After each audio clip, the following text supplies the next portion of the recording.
screenshots that were sent over. What we're looking at right now is the out of school time sort of main dashboard that has those two sort of odometer things at the top. So it goes too high and too low. So we're looking at these dashboards, and now for out of school time and teams, I think it's pretty cut and dry sort of what the major metrics are, right? We're looking at the number of youth served, we're looking at how many units of service, how many kids are coming in repeat rather than just showing up for one day and then never returning, and then what percent of the available budget has been spent so far, and then some of the demographics of opportunity I think could be pretty consistent. But once we get outside of the out of school time and teens, that's where things get a little bit more difficult to define. And I think you already brought that to Dr. Goldwasser, where youth service is not really doing direct things for special needs. And I know Katoya, there's some slight differences in juvenile justice. So we just really wanted to get feedback from everybody as to, if we were going to go to dashboards like this, for your essential service categories, what information do you think is the information that really should be highlighted here? Okay. So, youth serve, I think we can cover for special needs, right? And the number of youth that were served, and then, budget is gone. I think those are sort of there. But instead of units of service, is there something else that you would rather see? Is there something, since you can't do units of service, what would you like to sort of fill in that hole with? And then things for the, youth attending 2 or more days, what might be a better metric for the special needs service category? Katie, this is Roger. Those metrics are going to have to be there no matter what else comes in. They're basic. Some of the other things that are going to be available soon, which are not currently available, will be our continuum of services, number of metrics for engagement and literacy events. So those are likely to be very much preferred on this. So that's the first thing that comes to mind. Ladies, go ahead. I just wanted to get that in real quick. Okay. I was just thinking for special needs, it's a little bit difficult because we have several different kinds of programs that we're funding under special needs. So I think doing the total amount served definitely works. We could also do number of children connected to mental health services. Okay. But again, that's just one piece of what we do. Right. I mean, how many metrics do you want? So whatever we can support from a data perspective, we can add in there. It doesn't have to look the same way that this does. We can have some consistency where for each of the things we're displaying some of those demographics, the age, gender, those are going to exist no matter what. Where are the kids in Jacksonville? But that sort of top half, we want to make so it tells the story that you're looking to tell for your service category rather than just, here's this cut and dry piece. So we can add in, however much you want to add in here. Mary, one thing that comes to mind on special needs might be a ratio of how many students we have open in the current fiscal year versus how many have received any kind of services within a specific date range. Because often I've noticed anecdotally that we might have 100 students and only 20 or 30 have received any services in the last quarter. Oh, okay. Just a thought, but 100 students being the total that they're putting in for the year. Well, so we're going to, one metric would be the number served. So that shows you how many got service, but it doesn't show you how many did not receive service. And sometimes I think maybe that might be an area of interest. We've got X number in the system that are active. They didn't receive any services. Wonder why, that kind of thing. Well, and depending on, so it depends.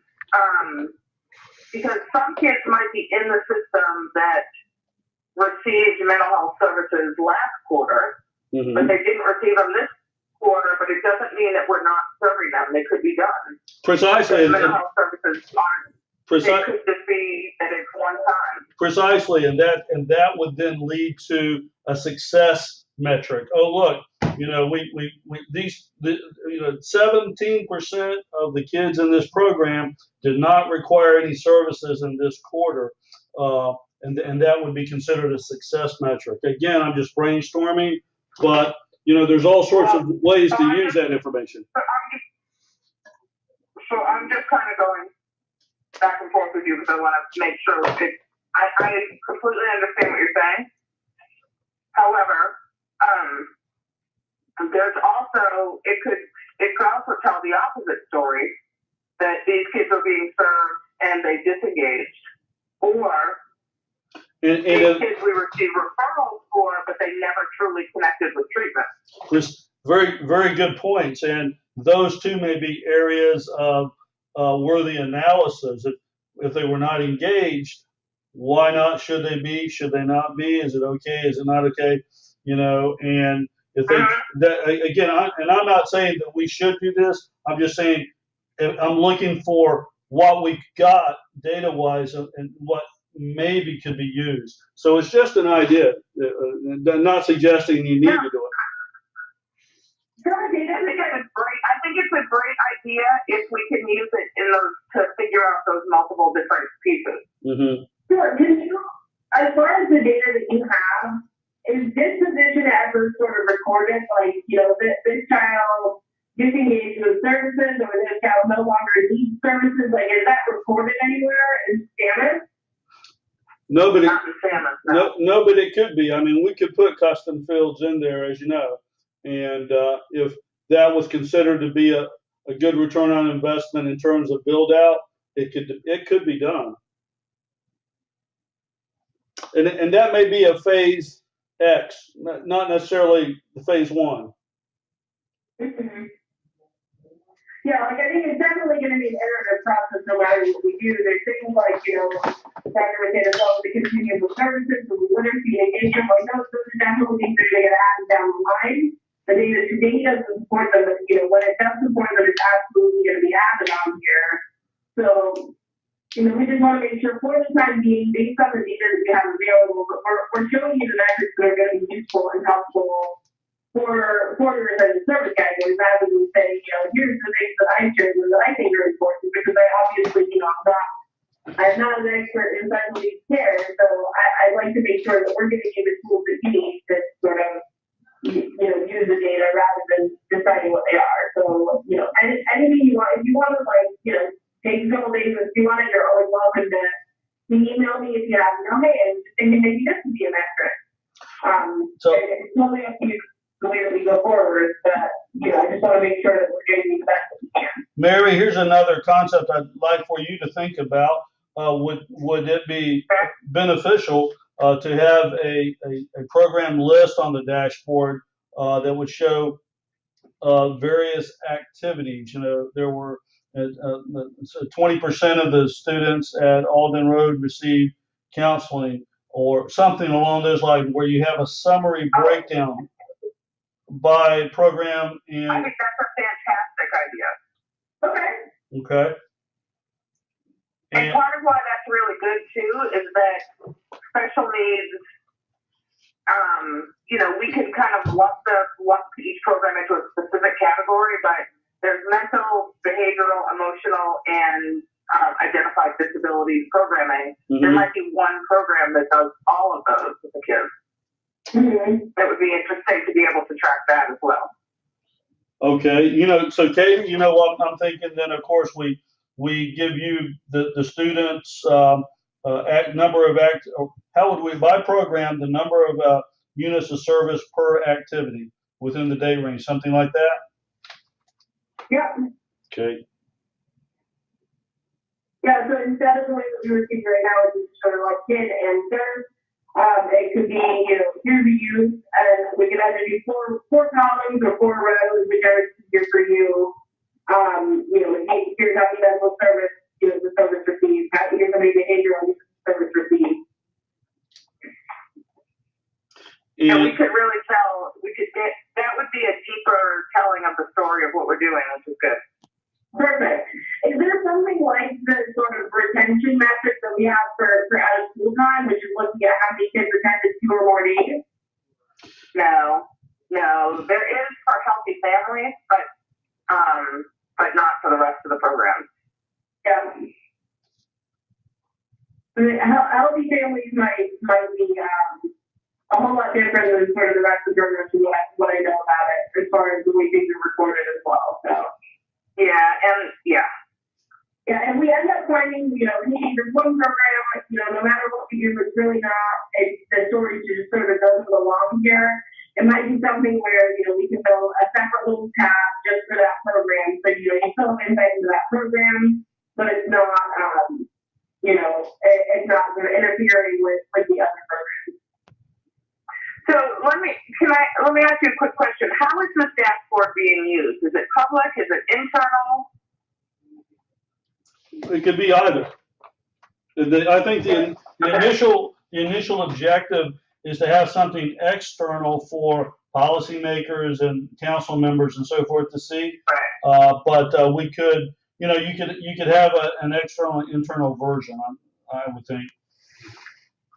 Yeah. So as you can see my screen, we also have sort of these breakdowns. And I think these are actually probably what's a little more important as far as the external, when you have the council members, you want to ensure that their people are being served, being able to look at, how many users served. This is actually out of school, not teens. But how many users served by council district, where is the budget being used? Those are sort of a high level thing. And then we really want to drill down and start learning more about the individual programming and how that's working, and so this is available as well. But, I would like to, the idea of it being able to be used externally for policy decisions and things like that is great. But, you guys are working in this day to day, so anything I can do to make it so that this is useful for you is probably going to be, a big step. I would like to make sure that, you're going to be able to use it as well as, anybody extra we think if that decision is made. Okay. And, if it needs to be separate, if there's things that you really want to know, but those, you'd rather not have those out, on a website or something, you can let us know that as well. We can make something that is, I think sunshine law, everything is sort of technically public, but, we can make something that's a little bit more, youth focused if that's the need as well. Right. Okay. Katie, did Dr. Blaylock say anything about financial indicators on the special needs dashboard, or am I jumping ahead? I don't think we have anything from the financial that we spoke about, but if you know something, I would love to know it as well. Let me talk with her, and Mary, please do comment if you think that it would be helpful to have, some sort of year-to-date disbursement dollar values. It makes there's more data being exchanged, so it's a little more involved. And in the after-school realm, I think that's really something they want to see. In the special needs, I don't know. And so whatever, let's think about that. Well, Roger, I'm thinking about the QBR. Yeah. And how, we're going to be expected to report on this stuff every quarter anyway. Right. And Joe wants it to eventually be something that is open to whoever to come and hear those presentations, and that will include a financial piece. So we might as well include it on here in the spirit of transparency. So I like that. Yeah, I agree. And there's more than one way to do it, but I like simple first, Katie. Maybe just a kind of a spreadsheet matrix, a graphic that by program and year to date, quarterly, or whatever, dollars dispersed, and then the allocation for the contract. Would you think, Mary? So that then there could be a third column. It's how much has been paid year to date, what the allocation was, and 57% or whatever the ratio is year to date that's already been dispersed, maybe something like that. Right, like what's on the dashboard right now that we can see. Yeah, The top, to the top right. yes. Yes. Oh yeah. Oh yeah. Yeah. I wasn't even looking at that one. Yes. Perfect. So we can have So I will say we're about to release an RFP for special needs services. So part of the problem with identifying this fully is that I don't know what programs will be funding and exactly what they'll be doing. Because we want to see what the community proposes. So it could be several different types of activities. What we do know, what's not included in the RFP, are the full service schools, and I would like to be able to dig deeper and get more data from them, and healthy families. So those are the two that are not going out for RFP right now. Mm-hmm. And I think The there, rest are kind of under to be determined. and I think that with the FSS Plus, if I'm not mistaken, there's either 9 or 10 unique activities that they can record. So, Katie, Right. would that be problematic to show that many columns, or do we maybe only show the top 5 most commonly? So space and real estate on the dashboard to show all of that. What do you think, Katie? I'm a super greedy person and will take all of the data as regular as you can give it to me. And then if we need to roll up, we'll roll up, but I'll try and show you as much data as possible there. That sounds good. Okay. Okay. Perfect. So what is the next step? Should I get with you to be specific? We can definitely meet Mary and we can jot some notes, and I think that probably Katie will put together some sort of a mock prototype based on our discussions today, I'm guessing, and then we can kind of meet and then what we'd have to do is I'd have to I might have to write a SQL report to pull the data out in a appropriate way, and so that it makes sense sending over to NLP. Obviously, we have to de-identify it. That's not the problem. But yeah, so let's do that, something along those lines. Okay. Okay, that sounds perfect. All right. So then, Victoria, you're up next. Okay, I'm here. I've been trying to listen in. I had no idea what the conference call was about initially, so I've been listening to what Mary was saying. So let me just do a little summation of what I gathered. So with this dashboard, you're actually asking like each essential service category what we would kind of need in here and what kind of data you can keep track of for us. Is this correct? What you need from us? Yeah, and I think, for yours specifically, there's a long-term goal of, eventually that MOU comes out of, yeah.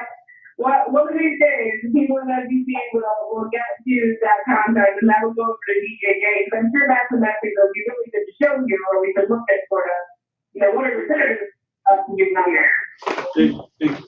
Katoya, I think that another good way to look at it is a little bit like what Mary said. What do you need to show on your QBR, and how much of that can become an automated process on this dashboard? So you just go to your dashboard, and there it is. Well, Katie, I know you guys are actually gathering data and doing stuff also for the criminal justice reinvestment grant. Mm-hmm.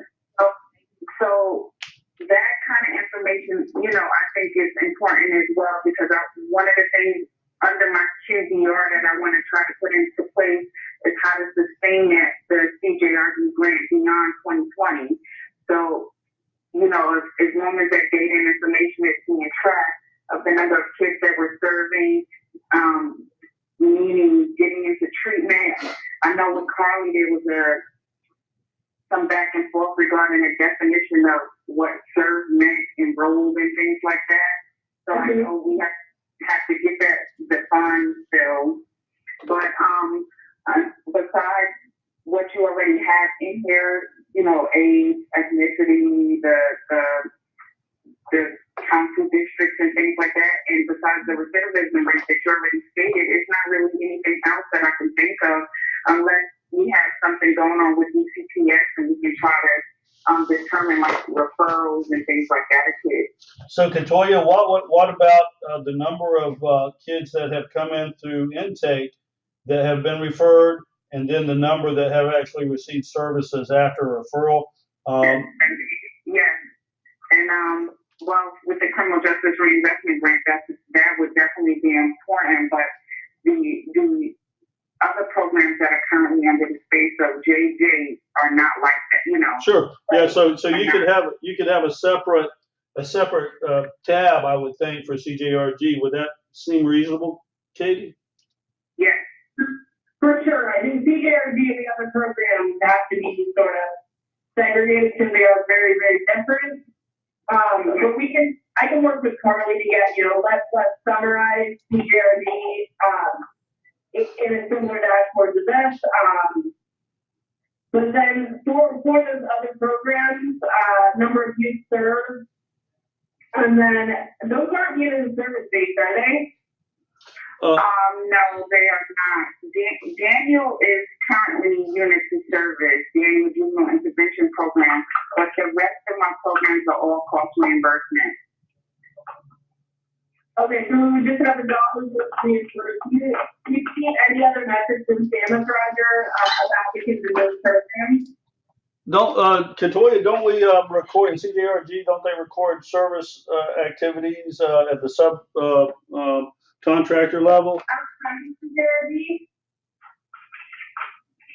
So something like that you do reporting or Turning Point, those are sub programs that are under you, right? Yes, that is correct. So do we report any additional information for Turning Point or for, African for they enter the kids and families like the demographics, but that's pretty much all they do. Okay. So that might have to have a little blank space in it,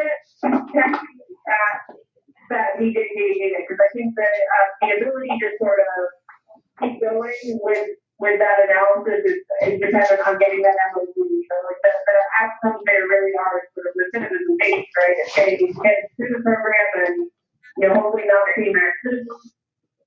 And to make sure they haven't reoffended, while they're in the program for a certain 6 months later or a year later out, after they complete the program. But yes, that I think that's one of my most important metrics is determining like the recidivism rate. So I think I would honestly say maybe we can put a hole in the dashboard where those numbers are going to go and really sort of drive the point home, like, to the people who can influence those UPs that, hey guys, without these numbers, we're sort of, stranded, and all we really need is to sign an MOU we signed last year. Yeah, exactly. Yeah. All right, well, Katoya, you're always the best, super easy. I wish I had other things that I could kind of look at, but I've been trying to rack my brain besides recidivism rates to determine what we got. But I can't really think of anything now.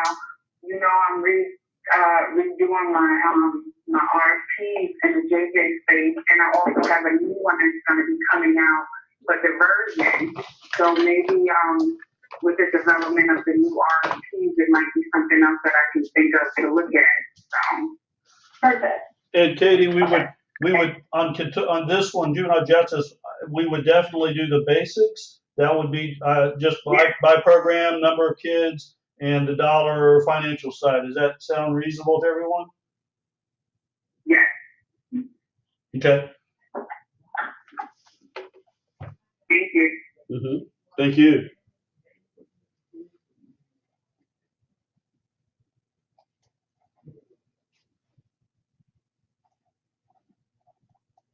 All right. So what else do we need to go over as far as dashboard content, Roger? I think let's, Dr. Blaylock had asked me to invite Larea Strong, our Assistant Director of Training.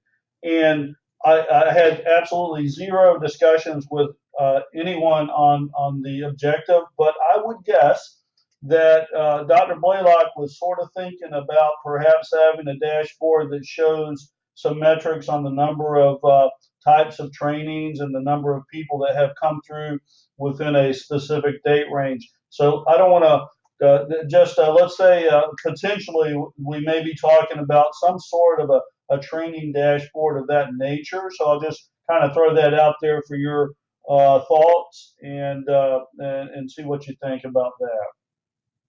Perfect. Roger. Please indeed, it will do it. Okay. Sounds good. Roger? Yeah. Oh, Lenora's here too. Yeah, sorry. Go ahead, Lenora. Yeah, I'm here. Yeah, I have a thought though that with the new CipherWorks platform for registration and training management, you may have some reporting possibilities already that we're paying for through that system. That could extract data. Extract it or coordinate through. Very good. And for the early learning space, I was wondering, since the conversation that came up in the last board meeting, if for out of school time, is there a way to tease out how many kindergarten through second grade students are being served? Because under the definition of early learning, that's, birth to 8. Well, very thinking about that anyway. Very good point. In SAMUS, we certainly do track both the date of birth and the grade level. And I think that if we maintain those two columns and the data going to NLP even after de-identification, that can be done, I'm sure. One of the challenges is that we have to make sure the providers change that grade or get the date of birth correct. The date of birth, they tend to get that correct most of the time, but then what happens is they set them up as a first grader in the after school program, and 5 years later they're still a first grader, and so in the system. So, but I think that if NLP were crunching the numbers on that, it would become obvious if certain programs were not making changes to the grade level. So Katie, let's say that that's one of the things that we would want to show. Now, Lenora, you would want that data taken from the OST data sets and applied to the early learning dashboard. Am I correct? Well, yes or no.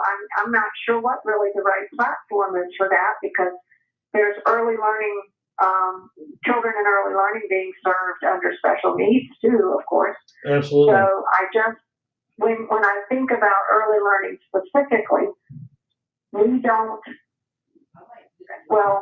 do fund children to be able to attend childcare. Well, but that's not all we do. And we don't track it, and we don't, so I guess I'm not sure how you get data through the Early Learning Coalition beyond what they already report in SAMUS.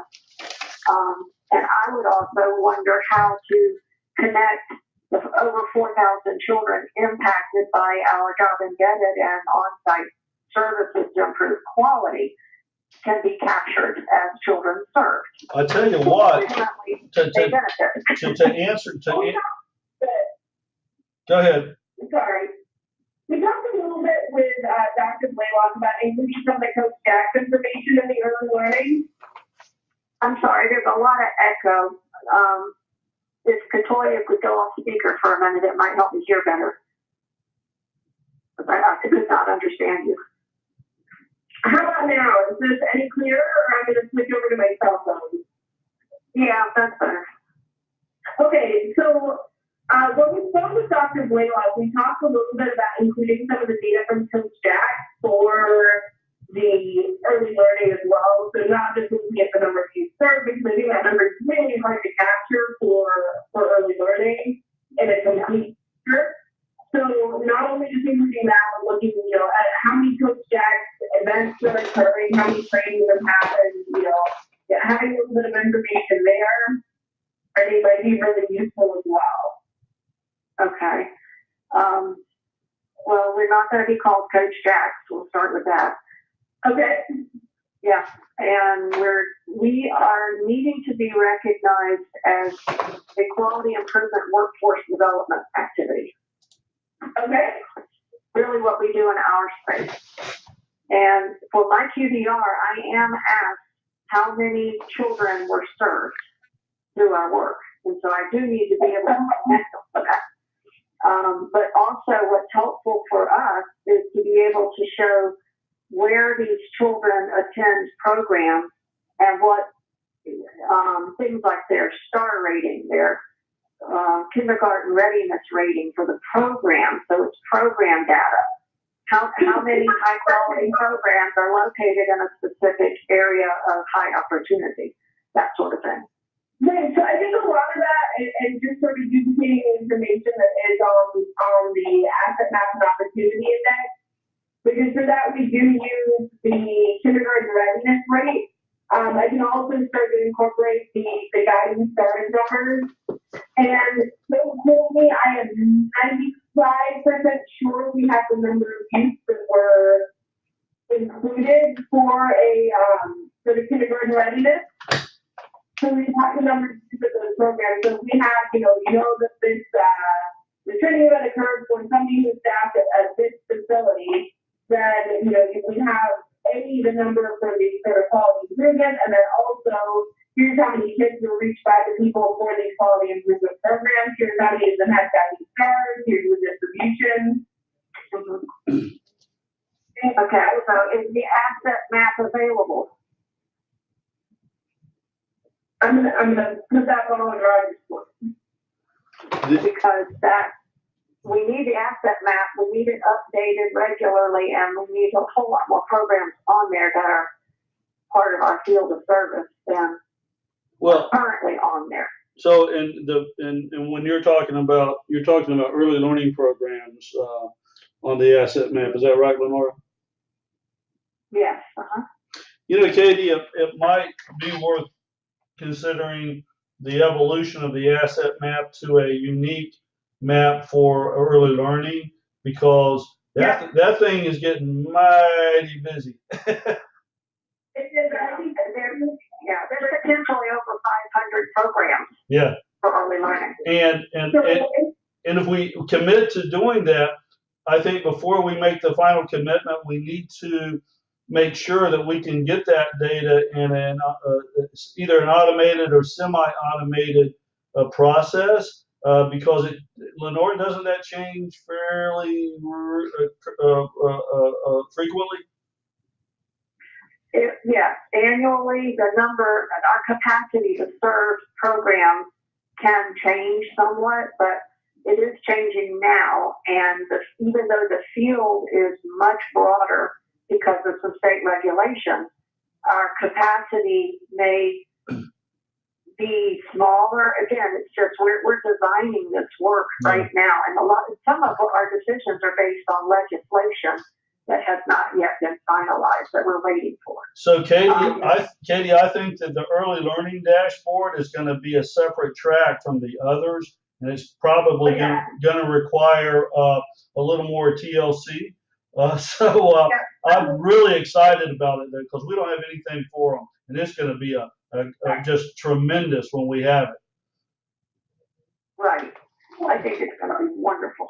We've got a couple things to dig our heels in for the next. I think the next time we're supposed to meet is the 19th, probably. It is two weeks from now. Mm-hmm. I think we're going to actually be on site for that. Okay. So do you think we could sit and take a look at how do we get that data? What is sort of the way that we're going to get that data and make sure we're staying on top of it?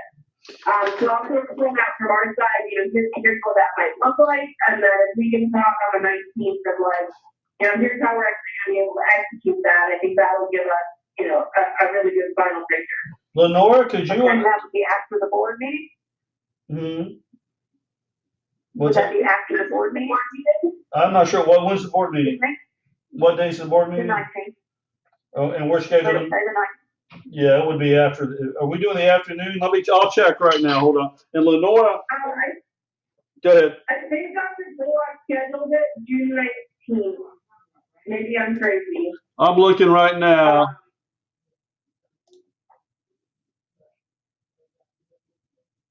And